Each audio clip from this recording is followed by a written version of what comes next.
Hessick? Yes. Is that how you say your name? Yes. Okay. Now you're originally from Jamaica? Jamaica, West Indies. Came to this country over 44 years ago. Okay. Let me see. You moved there 44 years ago to New York.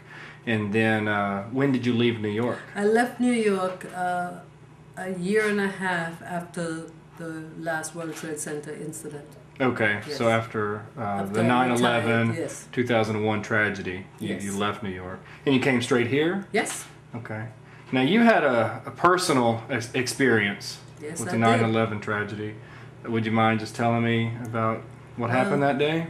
First, I have to say it was a beautiful day, really gorgeous day, and I went to work a little early because I had to prepare for a very important meeting. So I went upstairs and got my coffee and started to look over my notes, and all of a sudden there was like this very weird sound, and the building just shifted, and it was like a rubber band. It just pushed to the side and snapped right back to the middle then. Now, where were you at? I was on the 82nd floor Of- of One World Trade Center. Okay, of Tower 1. Tower 1. Wow. We started moving toward the step. When we opened our front door, it was pitch black with smoke. Oh, wow. There is a staircase right next to our door, so we were instructed to go down those stairs. However, I had just gone to the bank, and since I didn't know what it was, I ran back into my office to get my pocketbook. Oh, wow. So I did that, and we went down to the 77th floor, which is called the Sky Lobby. Okay. And then from that floor, you have lots of other elevators going down to the main floor. And it was very crowded, very hectic. A lot of people were screaming. I really tried to calm a lot of the younger women That's down good. because I was there for the first incident in the World Trade Center. So I told them, I said, have no fear, nothing can bring this building down, you know? And we were just informed it was a very small plane that had hit the building. Oh, really? So I was really pretty calm after hearing that. Right. At that point, I got separated from the rest of my staff because they were told to go to another staircase on the 77th floor landing, and I told them I just didn't want to. I stayed where I was, even though it was crowded with people coming from the higher floors, and I stayed there. So there was one other co-worker with me, and he was pretty nervous. So we took our time and we went down, and it took us about an hour to get down because we had to go single file, actually maybe single file most of the way because the firemen were coming up. Okay. They were passing by you They going were up. passing us to go up. Wow. And I'll never forget their faces, you know. Some of them had just come out of the academy. I was just talking to them, making conversation. And one offered me water, and I said, no, you will need it. You know, you're going up. I'm almost down. I'll be okay. And to think that not one of them survived, you know, that is something I think about all the time, and I see their faces. They were young kids. As we went to the lower floors, we could see the cracks in the staircase, in the walls. Really? We could see the cracks, and then the water started, there was water coming from someplace because we started to slide as we went down. Anyway, we made it to the bottom, and then the emergency folks said, don't look to the right. You don't tell me that. Right. What's So everyone I looked to gonna the do? right. Sure. That's when I really got upset because I saw just heads sitting by themselves, feet by themselves, torsos by themselves, lots of blood just mangled. Then I got upset and I freaked out. And just then we heard a very low rumbling sound. And we all turned around and looked, and that was the building coming down. Oh, wow. That was frightening. Sure. And I ran, and I happened to see a man run and stand by a garage entrance and put his face against it. So I followed him, I did that. And the only thing I kept thinking is, how do blind people manage? How do they exist? Because I was terrified. And I started to scream, but I stayed there, and eventually a man came to me and said, there was a little light that started to clear, but I don't know how many minutes it took for all the debris, because we were all covered in the stuff. Right. And he said, take my hand. And I reached out my hand, and he led me about 2 blocks down, and there was a cart there, nobody attending it. He took out some water from the cart, he gave it to me. He said, there's the hospital to your left, go there. And he disappeared. I don't know who he is, I have no idea.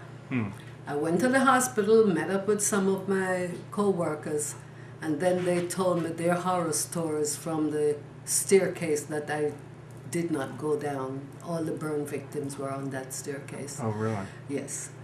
And from there, we had to stay there for a while because they still think that there was a threat in the air of another aeroplane. And by the time we were there, the other building fell. You know, I could see the empty spot from where I live, because my building, what you see is the World Trade Center. Oh, right. And all you saw was thick smoke. Wow. You know. Did you have some good friends or coworkers? I that lost their 3 lives that day? wonderful co-workers that I had known for many years. Wow. Yes. Okay. In finishing up with the World Trade Yeah. Center, I know God made me live because I had a purpose. And my purpose is to look after my very disabled granddaughter who had an accident, a drowning accident when she was 3. She has the capabilities of an 8-month-old, but she's now 15 years old. And she lives with me, and that's what I do. That's what I love to do, and that's what I know I'm on this earth to do. That's why I lived. Right. And you had also mentioned to me that you think that God might be pushing you in a direction to help other people. Yes. In that Yes. arena, or that have gone through that. I mean, Yes. could you tell me about that? I first of all, I think God is really trying to teach all Danielle's relatives that He's given us a message. There's something we have to learn because of our accident. And not that we were self-centered people, but I just think we didn't give enough of ourselves before that. And I think that through her, I have started to give a lot to children like herself. I'm trying to do other things where I see that they have no services for them. I am trying my best. I've written lawmakers, and I'm trying to get certain things done. So that's my purpose, you know. Then now, I came to Whispering Pines. Since I've been in Port St. Lucie, I've visited quite a number of churches, but there was just something lacking in all of them. I just wasn't feeling it. And at the gym I go to, there were 2 lovely people used to attend the gym, and they had just moved to Port St. Lucie as well. And they met into a deadly accident. Both of them died. And Ginger, the person at the gym, wanted to do something for them, a service, a memorial service, and she got in touch with you. And I went to that service, and I felt at home. Right. You know, Yeah. I felt, even though it's really a lot of young people, I really feel at home. Oh, that's good. I really do. And last Wednesday, we had a big celebration. Yes. Because we got to baptize you. Yes. And would you talk about, I guess, what happened from whenever you came into the church to that point? I guess, was there a moment when you knew that you needed Christ in your life, or was that something that happened gradually? After the World Trade Center, something happened to me because I started to keep a diary one, and I started to read my Bible. And I just read it and read it. Sometimes I didn't understand what it was saying, but I kept reading it anyway. And when I came to the church, I saw how open everyone was and just teaching straight from the Word, you know, and I was impressed with that.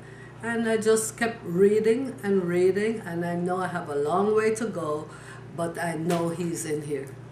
He's in here, and I'm on the right path. Wow. Thank you so much for coming into our church and into our lives and sharing your story. And thank you all for being wonderful to me. Thank you for the curry and the shrimp and the jerk chicken and everything else you make for us. So thank you, Miss Norma. Okay.